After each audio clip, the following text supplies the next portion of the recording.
নমস্কার বন্ধুরা, এখন বাজে সকাল 5:45। এখন চলে যাচ্ছি কাজে। এই যে আমার ফার্স্ট অর্ডার ঢুকলো 6টা 5-এ, 3.5 কিলোমিটার দূরে।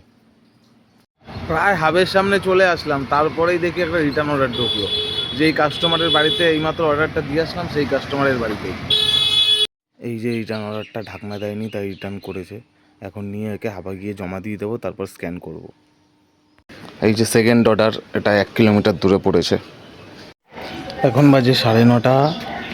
7 নম্বর অর্ডার মেরে ক্যাশ কালেক্ট করে যাচ্ছি হাবের দিকে। তো এখন বাজে 11:30। 13 নম্বর অর্ডার মেরে সকালের ব্রেকফাস্ট করছি ছাতু। এই লাস্ট 21 নম্বর অর্ডার মেরে এখন বাড়ি আসলাম। এখন স্নান খাওয়া দাওয়া করবো, রেস্ট নেবো একটুখানি। চলো টাটা।